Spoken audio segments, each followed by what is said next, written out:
So Solomon Islands. Yeah, yes. have you guys been following the news on Solomon Island? I am speaking to this camera as if it can talk back. Hey, that's the audience right there. But basically, to give you a little brief of what happened in Solomon Islands is that there was recently a spat of protests directed against the government as well as China. Because there's a lot of Chinese investment in Solomon Islands. I know, and so they burnt the Chinatown, and they actually burnt the Parliament building, and there was a vote of no confidence in Parliament. They wanted to overthrow the government, and Australia has sent, I don't know, close to 1,000. I can't remember the exact number. It might be close to 500 or something like that, military and police personnel to protect the state from basically collapsing. The interesting thing about this is that the United States and India are putting pressure on Australia to stop doing that. Yeah. Because they would rather that the government collapses in Solomon Island and the new government would be more US friendly. Yeah. And Australia is not doing that, even though it's part of the grand coalition against China. I'm surprised. So there's these little nuances, but this is basically the story. So Solomon Islands, there's about 8 or 9 provinces. One of the provinces is backed, allegedly, because I think I have to say that, by the US government. In 2017 or 2018, the Solomon Islands president basically recognized China and severed, is that how you pronounce it? Severed. Yeah. Severed ties you said it right. with Taiwan. And which actually put Solomon Islands in this like Pacific Cold War issue where the US did not like the new government anymore. So they were backing a province that had their own internal rifts going on to overthrow the government, and the new government would be less China friendly and more US friendly.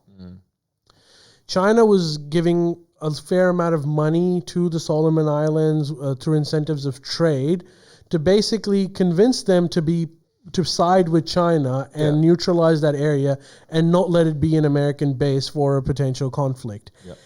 And the U.S. just was not offering that same kind of money to Solomon Islands, so it was natural that they shifted. Now, Australia, the question is, why would Australia send military and police personnel to support a Chinese-backed state against the U.S.? And that's the interesting question. The reason is because Australia is pragmatic and not a moron. I can't believe it. If Solomon Islands, the regime in Solomon Island collapses, what comes is a vacuum. And when that vacuum comes, there's going to be a political struggle to find out who gets to take over the country. So you're talking about violence and some kind of a war right at Australia's doorstep. The immediate concern for Australia in that situation would be it would become a hotbed for piracy, because that's how you fund war. Just heaps of... If you live in an island in the Solomon. Just heaps of dodgeball DVDs. Yes, heaps of dodgeball, which directly affects us because our trade goes through there to Japan, East Asia, and the rest of the world. So a huge piracy presence in Solomon Islands is going to be catastrophic for Australian economic interests. Then, on top of that, with war comes refugees. You know how far Solomon Islands is from Australia? I'm going to say 100 kilometers. No, way more than that. More than that, but I don't know the exact. But it's very close. Yeah, it's close. It's basically considered, along with Papua New Guinea, as a buffer state of Australia. So I thought it was east, Solomon Islands. It's north. Oh, fuck. I'm thinking of Samoa. North. Yeah, you're thinking... all of it is in north because east to us is nothing. It's just the ocean. And then if you go slightly down, it's New Zealand. What are you talking about? You go east, you got New Caledonia, Samoa, Fiji, the Australasian islands. There's heaps east. Okay, look at this. This is a map. Solomon Islands. Oh, Okay, yeah. So That's it's east. Australia. It's northeast. Yeah, northeast, but like it's not I thought it was east. here. I thought it was Because- East Samoa and shit. I thought it was Yeah, here. yeah, yeah. It's northeast, Where but is it? Oh fuck yeah! So either way, it's here. in the arse end of So Papua New Guinea. look, so if you look at the map, these are Australia's buffer states. Because anyone that's coming to attack Australia would have to come through here, unless it was New Zealand, which we don't perceive as a threat. But anyways, the more immediate concern Keyword is there is perceived. all our traffic, our international trade goes through that area. Shit. So if there's piracy over there, we are screwed. And not to mention that if the state collapses, then the refugees are coming our way as well. So it would be in Australia's interest I'm surprised. to keep the state intact. Are you not surprised that ScoMo did that? I would have thought he'd be like, send the nuclear subs against them. And as soon as he would have thought of that, some bureaucrat that understands what they're saying, like, you can't. These Really? are the consequences. Right. of- Even in the yeah. Liberal Party. Because Australia learned its lesson during the Howard years, where there was political instability in the Solomon Islands, and we didn't actually go and support them, Yeah. and that created a lot of problems. So this Shit. time when it turned around, Right. Australia actually signed a defense pact with Solomon Islands in 2017 to protect them against this exact scenario. So there's a legal rationale for it as well. Well, but look, that's good news, really, that they're doing that. well, it's good news, but bad news is the Cold War is at our doorstep. This is step one.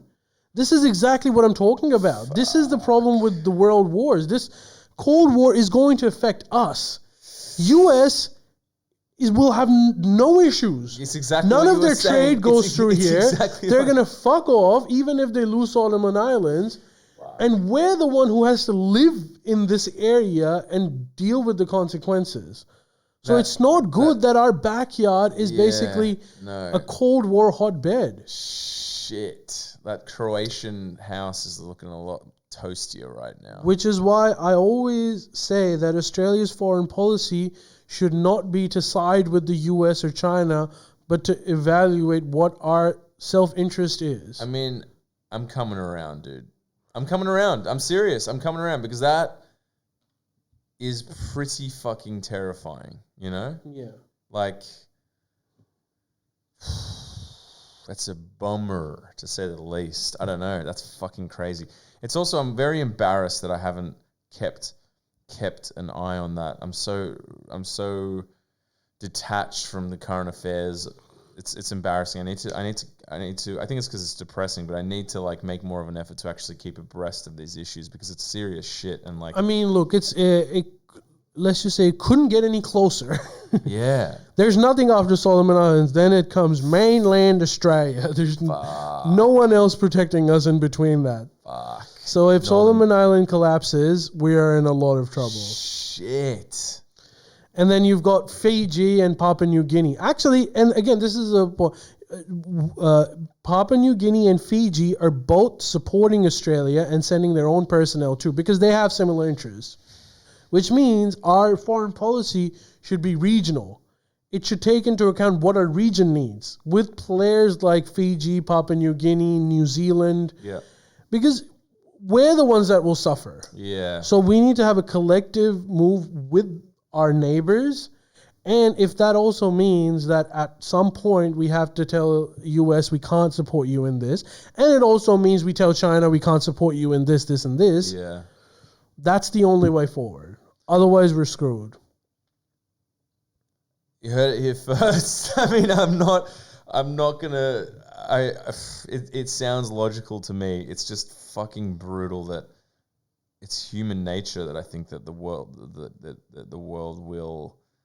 It's just the same old fucking story. It's the same old, but it's closer to us now. It was a lot easier when the war was in either Europe or the Yeah. Middle East or Yeah. even Vietnam. But when the war comes to Solomon Islands, Fiji, and Darwin, Fuck.